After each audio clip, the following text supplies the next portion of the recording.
Greetings from the underworld. This is your host, Carl Cactus Warmouth, and you're listening to Thinker Stinker, where guests pick one film that makes them think, and one they say stinks. Today's thinker is the 2020 thriller Promising Young Woman. The stinker is The Batman. Thanks for listening. I hope you enjoy. All right, I would like to welcome back to the podcast Layla Getz. How's it going, Layla? Going fine, Carl. How's it going with you? I'm doing well. So your thinker was Promising Young Woman. Yes. What did you make of Bo Burnham's character, Ryan? I thought it was so funny that Bo Burnham was in it. When he showed up, I was like, what are you doing here? But I feel like this really sweet guy comes along and he has very pure intentions.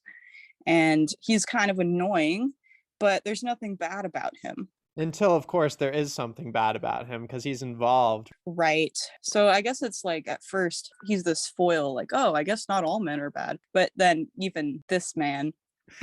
Yeah, I feel like that's a good twist in the movie because he seems like too much of this antidote to the message of the movie being like an example of men being good. But in actuality, he's doing exactly what the rest of them are. And he just has this facade of being a nice guy. Right. And the whole movie, she's getting revenge on behalf of her friend. But this is sort of the first time that something has impacted her only personally. You know, like he's involved with the stuff with her friend, but I feel like it's more of a betrayal for her to find out that, like, oh, this guy she thought was all nice is not. You know, what was funny for me is that my first time watching this, which was when it came out, I really wasn't familiar with the work of Bo Burnham much. I mean, I had heard of him.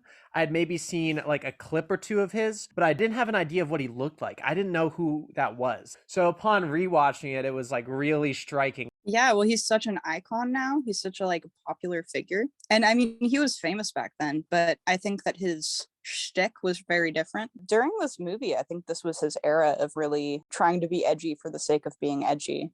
I mean, it's always interesting to see actors like accept that kind of role.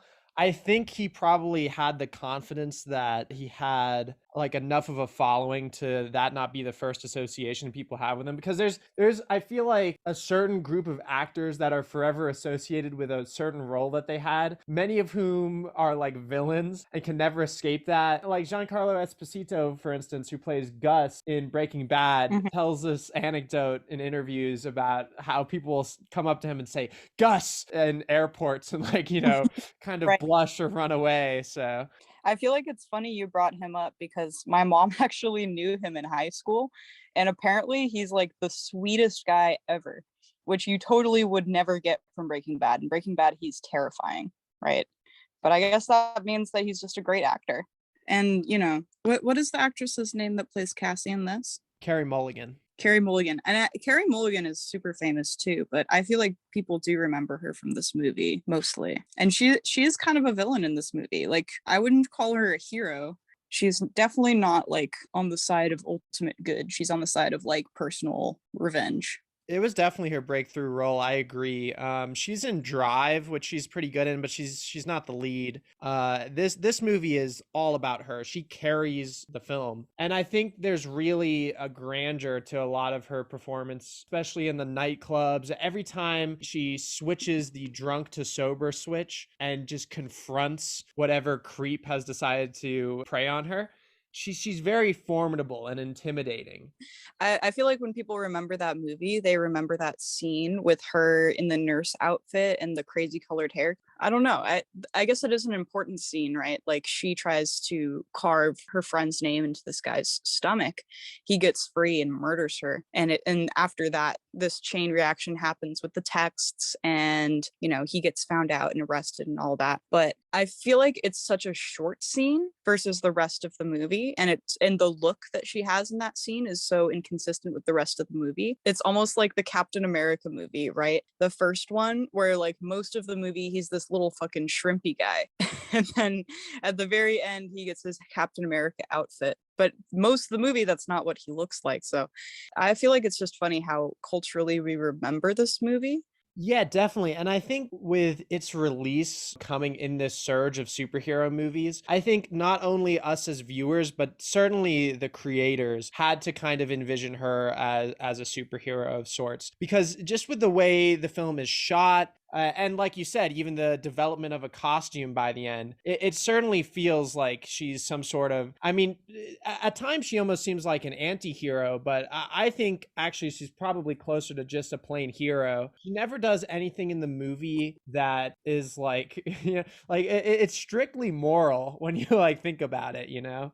I think the only iffy thing that she's done that I can think of is when that lady who was like complicit but didn't Right. do anything to her friend, like she set her up for the same thing that happened to her friend. That seemed a little bit petty and cruel, but it also feels right? Because the whole movie, I feel like we are conditioned to side with her and we're conditioned to see things through her eyes. And, anybody who is complicit in her friend's treatment deserves the worst.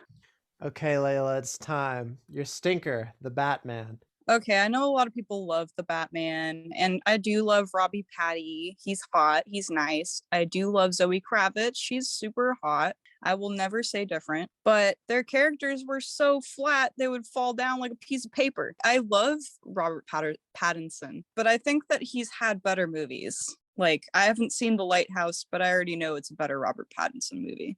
So I will say, right, my first exposure to Robert Pattinson was like most other people's, Twilight. Yeah. And then I saw him in the one Harry Potter movie or whatever.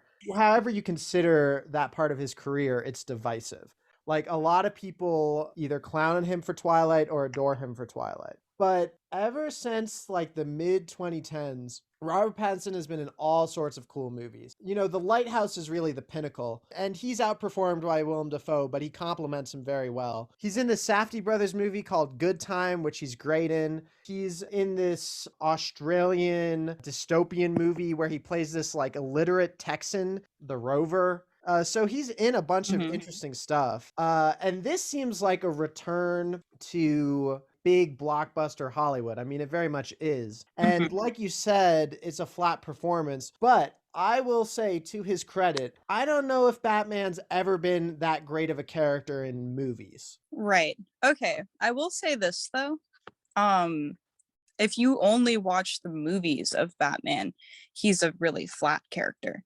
But if you read the comics, you will find that even though he's very stoic and very broody and very dark, he's also really funny. Like he has this very dry sense of humor, especially in like the Justice League comics where he's like working with other superheroes, but like doesn't necessarily like all of them. He is the sassiest motherfucker on the team, but I feel like they forget that and they just transmute, this like very dry person into just the angst, just the brooding. And that's the thing too. The Riddler was kind of the best part of this movie. And it is such a departure from what the Riddler usually is, which is usually kind of flat. I will say that in storytelling as a whole, right, as general and broad as you can get, villains tend to be more interesting than heroes. But Mhm. like The Dark Knight, for instance, right? Infinitely celebrated, Mhm. and it kind of deserves it, but it does not deserve it for Mhm. Batman. It's all about Heath Ledger. Heath Ledger carries that movie. And that's part of the problem with the Batman, right? The Dark Knight has forever set Mhm. expectations of having incredibly good acting in a Batman film. And like you, I think Mhm. Paul Dano was the best part of this new Batman movie, right? His performance as Riddler was super exhilarating, but it's nowhere near Heath Ledger as Joker, and it never will come close to that. Nothing can come close to that. And I love Heath Ledger in lots of other movies. He's in this great Australian movie called Candy, which I think even competes with his performance as the Joker, but nothing is as insane, as riveting as Joker in The Dark Knight. And here's the thing. People have been saying to me about this movie, like, oh, don't judge Robert Pattinson because he's got this big old mask on his face. How is he supposed to act? Well, Paul Dano has this big old mask on his face, but he acts great the whole movie. I don't know. Just knowing what Robert Pattinson can do, I'm just a little disappointed with him in this movie.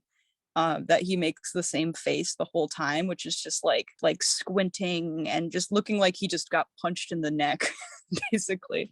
Forget Robert Pattinson's mask and forget Paul Dano's mask. Colin Farrell plays Penguin. And if you're familiar with Colin Farrell, he is unrecognizable in this film. The amount of makeup they plastered on him, that's one of the most impressive things in the Batman to me. I was impressed with some of the set design. But as far as plot goes, Layla, what do you make of the story? I like that it's sort of going back to the old detective comics style, and they do have like a mystery pushing the plot. But I think it's incredibly frustrating that like one of the most important clues to the mystery was dependent on him knowing Spanish, and he fucking didn't know Spanish.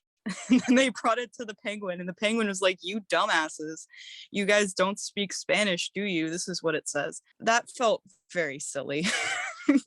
All right, any closing thoughts? Zoe Kravitz is way too fucking hot for Batman, and their whole relationship kind of makes me ick. It's just, it feels like Zoe Kravitz is like kissing a statue.